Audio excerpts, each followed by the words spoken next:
মাঝে, মাঝে আত্মহত্যার চিন্তা আসে কি করব? মাঝে, মাঝে এত বিষণ্ণ লাগে মনে হয় যে সুইসাইড করে ফেলব।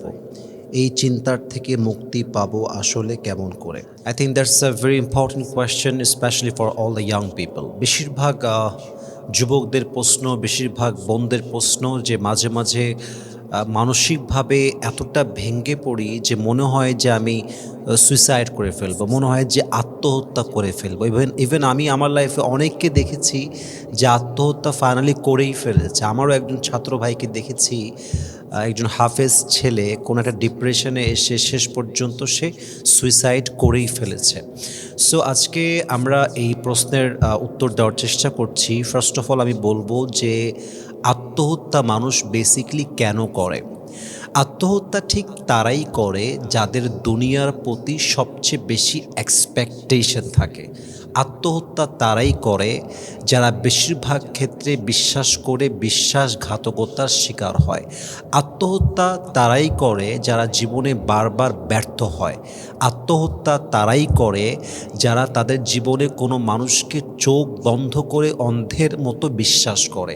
আত্মহত্যা বেসিক্যালি তারাই করে যারা তাদের জীবনে মানুষের কথাকে, মানুষের মূল্যায়নকে জীবনের সবচেয়ে বড় অর্জন মনে করে।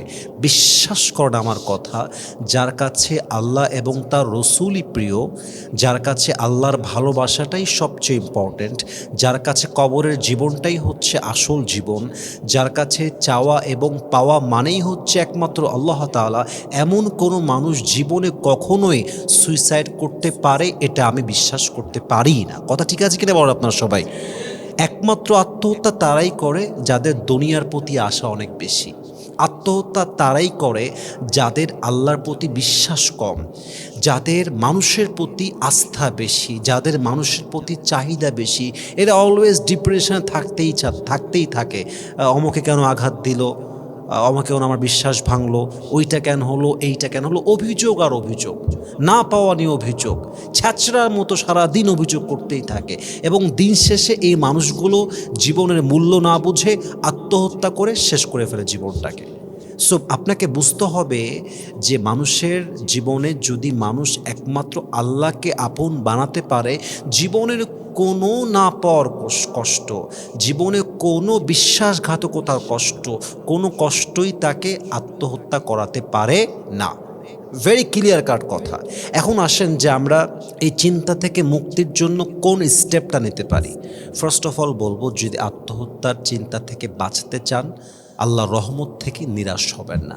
যা হয়ে যাক লাইফে আল্লাহর রহমতকে বিশ্বাস করতে শেখেন। ইন্নাল্লাহা মা'আস সাবিরিন, আল্লাহ আপনার সাথে আছেন। লা তাহজান ইন্নাল্লাহা মা'না, আল্লাহ আপনার সঙ্গে আজীবন আছেন, আজীবন থাকবেন, আল্লাহর রহমত আছে। এই বিশ্বাসটা যদি নিজের ভিতর ডেভেলপ করতে পারেন, দেখবেন যে আপনার থেকে আত্মহত্যার চিন্তা এত দূরে পালিয়ে যাবে যে আপনি কল্পনাই করতে পারবেন না। বিশ্বাস করেন যে আল্লাহর রহমত যদি আপনার সঙ্গে থাকে, কোনো না পাওয়াই আপনার কাছে না পাওয়া নয়। যদি আল্লাহর রহমতে আপনার বিশ্বাস থাকে, জীবনে পাওয়া কষ্ট কোনো কষ্টই আসলে নয়। যদি আল্লাহর রহমত আপনার সঙ্গে থাকে, পৃথিবীর কোনো আঘাতই আপনার কাছে আঘাত নয়, কারণ আল্লাহর রহমত আপনার সাথে আছে। আল্লাহর রহমতকে বিশ্বাস করেন। আল্লাহ তাআলা বলছেন, কুল ইয়া ইবাদিয়াল্লাযীনা আসরাফু আলা আনফুসিহিম লা তাকনাতু মির রাহমাতিল্লাহ। আল্লাহ বলছেন, হে আমার বান্দারা, তুমি যদি তোমার জীবনে অনেক পাপ করে থাকো, if you have committed huge sins in your life, লা তাকনাতু মির রাহমাতিল্লাহ, never lose hope from the mercy of your lord. রবের রহমত থেকে নিরাশ হয়ে যেও না। জাস্ট আমার কাছে হাত তোলো, দোয়া করো, তওবা করো। তুমি যত পাপ করেছো, তোমার চোখের পানি নাকের ডগায় আসার আগে, ইন্নাল্লাহা ইয়াগফিরু যুনুবা জামিআ, আমি তোমার জীবনের যত পাপ করেছো সব পাপকে মাফ করে দেবো। পড়েন সুবহানাল্লাহ। তাহলে আপনি রহমত থেকে নিরাশ হয়ে যান কিসের জন্য ভাই আমার? আপনি আল্লাহর রহমতে বিশ্বাস করেন, নাম্বার ওয়ান। নাম্বার টু, মাথায় রাখবেন যে এই যে কপালটা আছে না, কপালটা হচ্ছে এমন একটা জিনিস, কপালে যদি আল্লাহ কিছু লিখে রাখে ওইটা বান্দার চেষ্টা না করলেও বান্দার কাছে চলে আসে।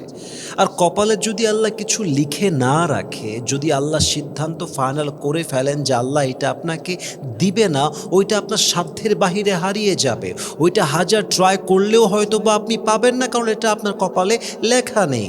অতএব বিশ্বাস করেন তাকদীরে যা আছে তা আসবে, ভাগ্যে যা আছে তা আসবে, আটকাতে পারবে এমন কোনো ক্ষমতা কারো কাছে নেই।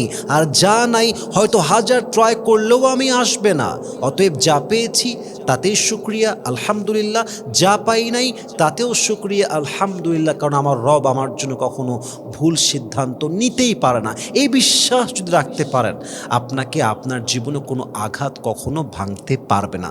দেখেন আল্লামা ইকবাল রহমতুল্লাহি আলাইহি খুব সুন্দর একটা কবিতা লিখেছেন। উনি লিখেছেন, जो नसीब में है वो कभी छिन नहीं सकता और जो नहीं है वो कभी मिल नहीं सकता, जो तुम्हारी ज़िंदगी से चला गया उस पर तुम्हें सब्र आना चाहिए, और जो तुम्हारी ज़िंदगी में आएगा उस पर तुम्हें शुक्र आना चाहिए।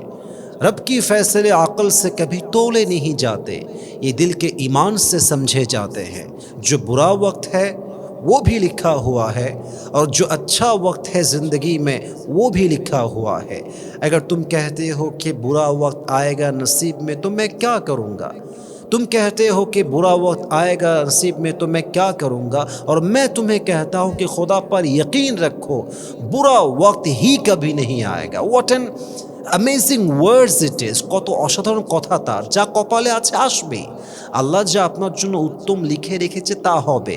খারাপ সময়টাও লেখা আছে, ভালো সময়টাও লেখা আছে, but in all this circle, in all this situations of life, যদি আপনি আল্লাহকে বিশ্বাস করতে পারেন, তাকদীরে বিশ্বাস করতে পারেন, আপনার যে কোনো কষ্টকে সহজ করে দিবে একজন। বলেন সবাই, তিনি কে?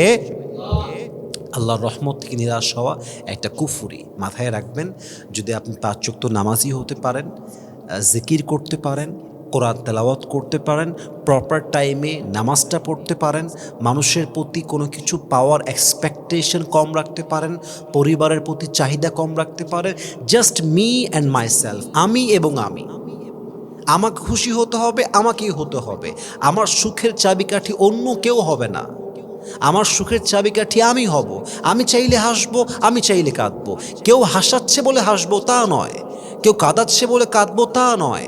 পৃথিবীর মানুষ তো এত বেঈমান, যদি আপনি কাউকে বলেন যে আমি তোমাকে ছাড়া বাঁচবো না, সে তো আপনাকে বাঁচতেই দিবে না। মানুষের ব্যাপারটাই তো হচ্ছে এরকম, মানুষ তো আসলেই বড্ড বেঈমান। আপনি নিজেকে নিয়ে বাঁচেন, নিজের হ্যাপিনেস নিয়ে বাঁচেন, নামাজ নিয়ে বাঁচেন, কোরআন নিয়ে বাঁচেন, আল্লাহর রহমতে বিশ্বাস করে বাঁচেন। দেখেন না আপনার আত্মহত্যার চিন্তা আসে কেমন করে। আল্লাহর উপরে বিশ্বাস রাখেন, আল্লাহর রহমতে বিশ্বাস রাখেন, ঈমান শক্ত করেন, নামাজি হন, কোরআন তেলাওয়াত করেন, তওবা করেন। আল্লাহর কাছে যত বেশি আপনি যাবেন তত বেশি আপনার সুইসাইড করার যে মনোমানসিকতা তত বেশি দূরে যাবে। আল্লাহ আমাদের প্রত্যেককেই কথাগুলো মানা, বোঝা এবং আমল করার তৌফিক দান করুক, আমিন।